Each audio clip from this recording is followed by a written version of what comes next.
update for what we can expect over the next few days, because we have an active period of weather that's going to be moving in, and there could be some impacts for tomorrow morning's commute with this first main wave of this next storm system. So if you can give me about a minute or so, I'll get everything working here behind the scenes. In the meantime, I will show you that storm system starting to develop, and I can't even say starting to develop, it's more starting to move in. It has already developed, it is strengthening, and is going to be moving in over the next couple of hours, or at least more so into the region over the next couple of hours. We're already starting to see some of the initial impacts from this in the form of clouds earlier on this afternoon, as well as some mountain showers that were starting to develop earlier on in the evening. So again, that's working there. Got one last thing to check, and I think we should be in good shape to get started with this in full.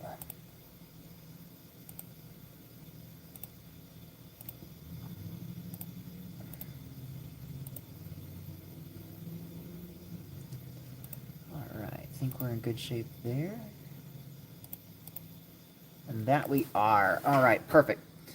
So I think with that, I will get started. I know we'll have more people working their way in, but as I was saying before, we've got a storm system moving in. We're already starting to see the initial impacts, but greater impacts are expected overnight tonight, and especially into the Tuesday morning commute time frame. It could be a bit of a messy one for parts of the area, so we'll look at that in more detail. We'll talk about what kinds of snowfall totals we could see, some more of those impacts, and then even moving forward, what other kind of impacts could we see with this colder and wetter pattern that we're going to be moving in for much of this week. So if you have any questions or comments, certainly feel free to ask those in the chat section. I'll try and answer them as best as I can, but I think with that, let's get started here. So the storm system that really is going to be our focus is this one right here. We have a large trough of low pressure that's digging down the Pacific coast.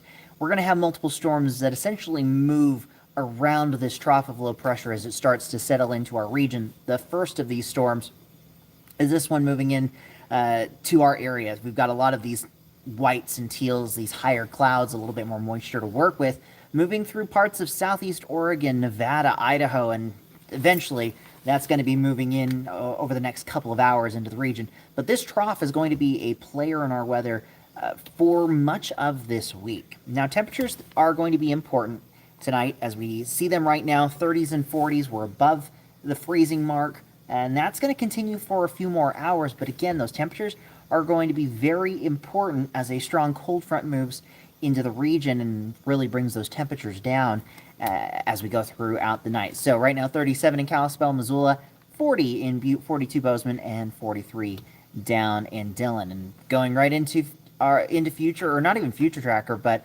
into current radar, we can see that moisture really starting to lift in, especially back over into parts of Idaho. We're going to see more of this moving in. So I'm going to stop this really quick.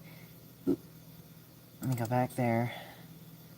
Going to hit this now and change the look at this just briefly from our sweeping radar to another tool, just to go and show you more of that moisture that's going to be moving in. So let me shrink this back down, and we'll just look at it from here. You notice how there's a lot more moisture down here into parts of Idaho. This is all going to be streaming north into our region. Really, areas right along the state line will see the first impacts of this, and then it'll continue to spread. But you notice some of these oranges and yellows back over here to the north of the Boise area. That's showing some moderate to heavy rainfall in the valleys, but that could translate to a little bit of heavy snow up in our mountains. And we're, again, just getting onto the front edge of this. So I'm going to take a look further off to the south. Unfortunately, as I've mentioned in the past, this area from Butte back over to Dillon, Ennis, Bozeman is a bit of a radar hole. We're not going to get really good, clear data from the radar about what's happening, but we are seeing this down here starting to move into the Monida Pass area, over towards Reynolds Pass, Targhee Pass. These areas we're probably going to slowly see worsening conditions over the next couple of hours as the majority of this moisture pushes further north. And then we drift a little further north back into northwest Montana, and we're seeing some of these rain showers starting to develop in the lower elevations. So maybe a few sprinkles up here towards Kalispell, down 93 towards Summers, Flathead Lake, going down even towards Polson. And then further back off Highway 28 over here towards the Lone Pine Hot Springs areas, Paradise, I-90 to Borges, say over towards to Superior. Snow levels right now sitting around about 4,000 feet or so. It might be a little off on the estimate, but roughly about 4,000 feet. And so a little bit of light snow up here towards Lookout Pass. We are going to see more of that later on tonight. Now, I did see one comment come through. Let's see. I'm in Canada, just north of Cutbank, not far out from Delbert, Bonita, calling for the same. Been a very mild winter so far, and that is absolutely the truth. It has been a very mild winter. It's been very dry the last, really, I'd say month and a half or so. So we'll take all of the moisture we can get. We're going to take all the snow that we can get, especially up in our mountains.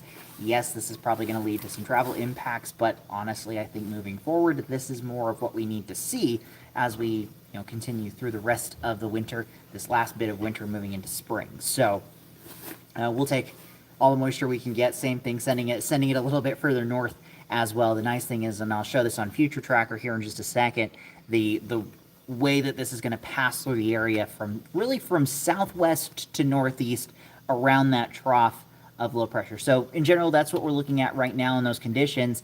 Future Tracker doing a pretty good job picking up on the locations of the activity up here in northwest Montana and right along the state line back over from Monida Pass, Lima area over towards West Yellowstone. But watch as we go, especially after midnight. This moisture really starts to fill in, going, again, southwest to northeast. And I'm going to stop this right here about 4 a.m. One thing I want to point out is for places like Kalispell, Polson, Missoula, Hamilton, back over here towards Three Forks, Bozeman, likely Dillon, Ennis.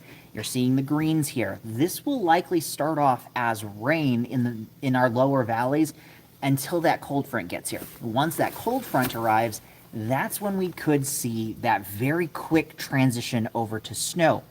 A lot of question marks for valley impacts is how quickly does that transition happen? How heavy is the snow going on? And will the warm temperatures that we've seen over the last couple of days help to really limit the amount of impact on the roads for tomorrow morning's commute? Still a lot of questions that we really don't know the answers to specifically. That's going to be more of a watch and see to see what happens into tomorrow morning. But long story short, if you're traveling, whether it be locally or, a little more long distance, be prepared for snow for tomorrow morning. Now, continuing on with Future Tracker, again, this is around 4 o'clock, and I'll back it up over here to 3 o'clock. I was mentioning Hamilton. See how we're looking at greens and pinks down here towards the Bitterroot Valley? Watch how quickly that fills in. By the time we get to 4 o'clock, most of the Bitterroot Valley likely has transitioned over to snow. That is that cold front moving through, and that just goes to show how quick that transition may happen. Within the span of, say, 30 minutes to an hour, we may go from all light to moderate rainfall to maybe even some heavy snow at this point, or at least briefly heavy snow. I think as we get towards, at this point, Butte, we should be all snow. Front moves through. It should be plenty cold for snow in the mining city. As we get closer to, say, 5 or 6 o'clock, you see that pink and green disappear for Missoula. We likely look at snow as we get closer into 6 o'clock. One note, I think as we get closer into sunrise, areas along and south of Interstate 90, there is the potential for some snow squalls. Not necessarily a high likelihood of it. There's not a lot of instability for those snow squalls to develop as compared to, say, if we had this in the afternoon or even the early evening, where snow squalls would be a little bit more likely. But I'd say the potential of that is low, but it is not zero. With those snow squalls, you can see wind gusts, say, 40 to 60 miles per hour, visibility down to practically nothing, and a flash freeze component on the roads. So that can lead to some big problems very, very quickly if you happen to get underneath one of those. Again, the likelihood is probably about 20% or less to see those snow squalls develop, but that chance is there. As we get later on in the morning, now we're getting into sunrise. Kalispell, there may still be a little bit of rain trying to mix in at this point. I think there may be enough cold air at this point where we transition over to all snow. But again, this is just in time for the morning commute. So Missoula, Butte, likely Kalispell, Morning commute could be a little bit soupy, a little bit sloppy for tomorrow with this front moving through and potentially some gusty winds.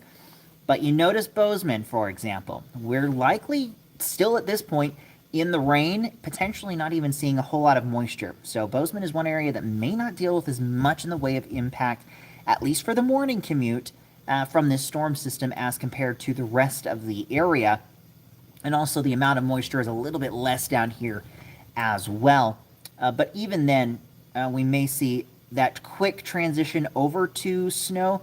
But this particular model run still hanging on to more rain towards the Gallatin Valley, over towards Three Forks, Whitehall, and those areas. So that'll be something to watch for as well. If we do stay as rain, that'll limit the amount of snowfall that we see in the valleys closer to Interstate 90. In the mountains, it'll all be snow during this point, or at this point. So as we get again, say 6 to 9, we're going to be looking at that potential for snowfall, Kalispell, Missoula, Butte, and maybe Bozeman. Big question mark about those temperatures. That moisture starts to push out of areas along and south of Interstate 90, excluding Bozeman. By the time we get to about 10, I think for this zone back down here into parts of west central and southwest Montana, we're starting to quiet down at this point. The worst of the storm will be over. But northwest Montana still lingering on with some light to moderate snowfall, especially over places like Marias Pass. But you notice how this gets a little more dispersed. Once we get beyond lunchtime, it transitions over to more isolated to scattered snowfall across the region and gets less and less in coverage all the way into the afternoon. And evening, we get a little bit of a break maybe as we get closer to, say, 7 to 10 o'clock tomorrow evening. Then we see another round start to develop down here in southwest Montana into Wednesday with another storm system that's going to track through. And this particular model run, this is the first time I've seen this one, brings this a little bit further north. Most model runs earlier on in the day were tracking this plume of moisture further to the south. So really from the southern Bitterroot Valley through Butte, Bozeman, and this zone. Now it's bringing it a little bit further to the north. So we might have to watch Missoula for and Missoula, the northern Bitterroot, as well as I-90 itself into west central Montana for a slight uptick in the amount of moisture once again into Wednesday morning. We see a little bit more down here from Bozeman back down to West Yellowstone, but it almost seems like there's a little bit of a bubble around Bozeman in this particular case. We're just not seeing a whole lot of moisture getting in there until maybe Wednesday afternoon. You see a little bit more consolidation with that snowfall. But the one thing you notice at this point, once we get that cold front to pass through the area Tuesday morning, at that point, snow levels are down to valley floors, and any moisture that falls should be falling as snow. Even if it's just light to moderate snowfall, we should be seeing that all the way through Wednesday, Thursday, and even into Friday as well. Maybe we get a little bit of clearing into Thursday evening. One thing I do want to bring up, and I forgot to pull this particular graphic up to show, are those winter weather advisories, which, as you can see, really cover the majority of the area.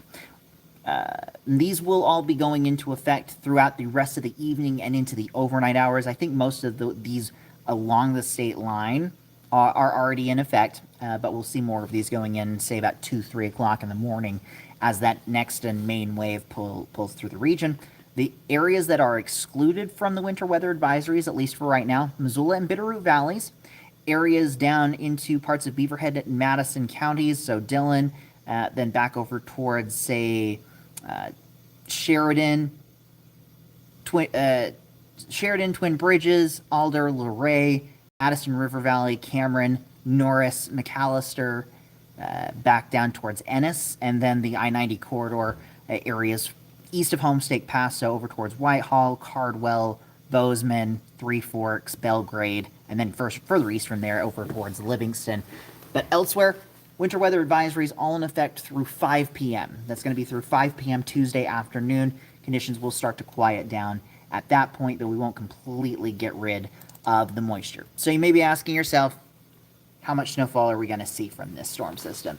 And for our valleys, I would say this isn't going to be a major storm, major impacts, but there is going to be enough that we likely see a little bit of accumulation. I'm going to go through Tuesday afternoon, really through the worst of this storm system, at least as things stand right now.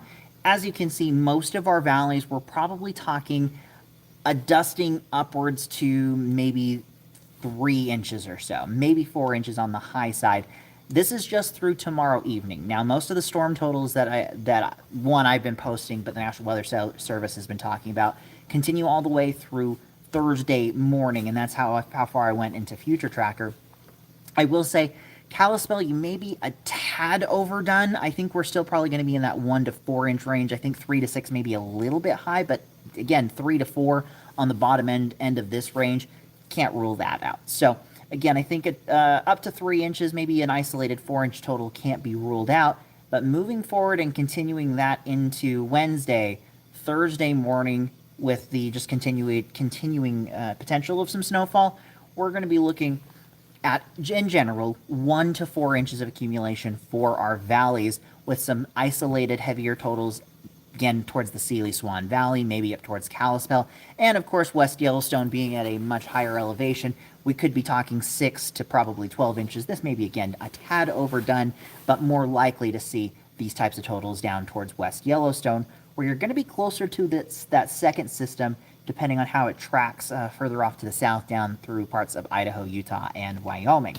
As for our passes following that same trend, this is looking into Thursday morning. I think 4 to 10 inches on average are going to be common for our passes along the state line. I'd even include Monida and Reynolds and Targhee passes as well for that. And then for the northern parts of the divide, Marias Rogers Pass, 4 to 10 inches, I think, do look common. We may be more in that 2 to 6 inch range for McDonald, Homestake, and Bozeman passes, just depending on how this storm system traverses the region. But I think the long story short with that is be prepared for the likelihood of accumulating snowfall. Minor to moderate travel impacts are expected, and if we get under any of those snow squalls that are possible for tomorrow morning, that may be more elevated types of impacts, so certainly be aware of that if you have any past travel plans. I think that Monida Pass may be a little high on the snowfall total. 16 to 18 seems a bit high to me, but still I think 4 to 10 is going to be common. Some isolated heavier totals cannot be ruled out. So the main show of this next series of storms is going to be overnight tonight, Tuesday morning, and then that second round that moves in for Wednesday morning, Wednesday, really just for the entirety of the day on Wednesday. Thursday, Friday, Saturday, conditions start to quiet down. We're not going to completely get rid of the moisture, but it likely will be more isolated and scattered in nature as we go into the weekend, and we may see it taper off Saturday into Sunday, but then most models are indicating another storm system moving in for the early parts of next week, that Monday through Wednesday timeframe, which would likely bring us at least the potential of some more snowfall, but that one may also be a little bit warmer of a storm as well. One other aspect with the cold front passing through, this is going to open up the door for some Arctic air to finally settle into parts of the region, specifically northwest and southwest Montana. I think are most likely to see that.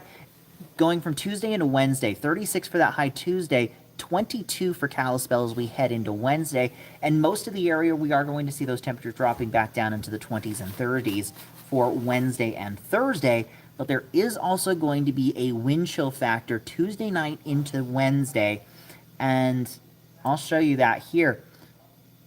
As we go into Wednesday morning, you can see the rough line of where that Arctic air is going to sit. Kalispell, you see that this is at 5:30. 3 degrees on that wind chill. Helena at 4 below. Bozeman at 8. So really, that's the line right there where the Arctic air starts to settle in. Because you see Cutbank, Great Falls, Havre, we're talking teens and 20s below zero. Same thing for Lewistown, Glasgow. So getting into some dangerous wind chill territory east of the divide, but it really doesn't go much further than that line. So you see Kalispell, -1. We could see sub-zero wind chills into parts of northwest Montana, areas along the divide. I'd say Sealy Lake over towards Lincoln, and then once you get to I-90, that's really the stopping point of that Arctic air. So I think this is primarily going to be a northwest Montana issue, though some of southwest Montana cannot be excluded from that potential of sub-zero wind chills. As we go into Wednesday afternoon, again, Still looking at some pretty chilly temperatures, though. Kalispell there at 10, Bozeman at 10. This is into 5 p.m. in the afternoon for those wind chills. So we could see another round of that as we get into Thursday. That's a little too far for this model or this particular model run to show at this time.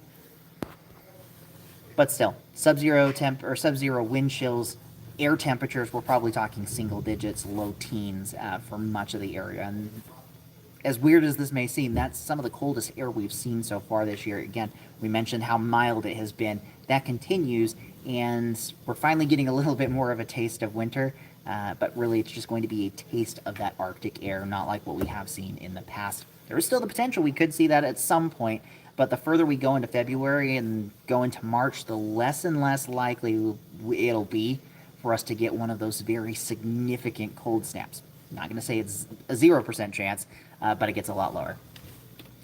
So that's pretty much everything that I had, just kind of recapping those three big things that we're tracking tonight and into Tuesday morning. Strong cold front's going to be moving through. This is going to bring widespread snowfall to the region, though it will likely start as rain for our valleys. We will see that transition over very quickly once the cold front passes through.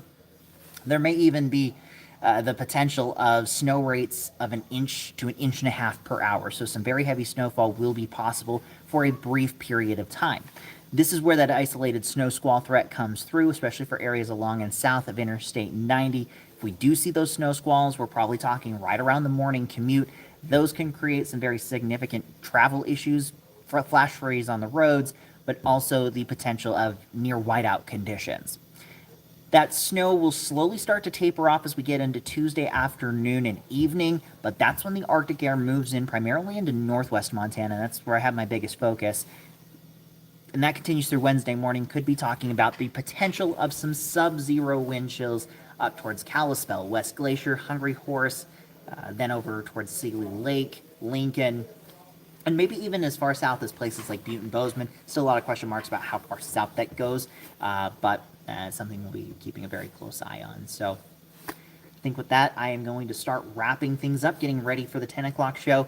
Certainly tune into our live broadcast coming up here in just about 20 minutes. And then tomorrow morning, NBC Montana Today, Chief Meteorologist Brooke Foster, Jason Hurst, they'll have the latest information about how this storm is moving through, what kind of travel impacts that we're seeing, any, say, towing units needing chains, road closures, things like that. They'll be on top of that for tomorrow morning.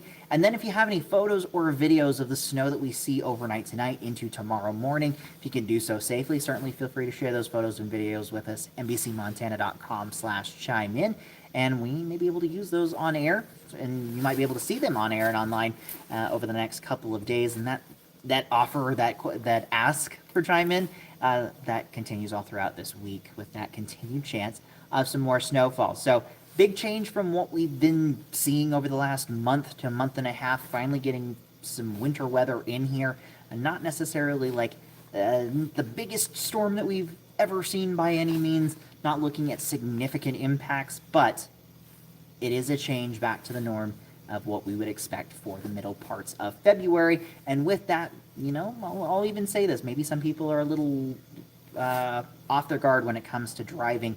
Certainly just take it slow tomorrow morning, especially if you start getting some of those slushy accumulations, even just some lighter accumulations on the road.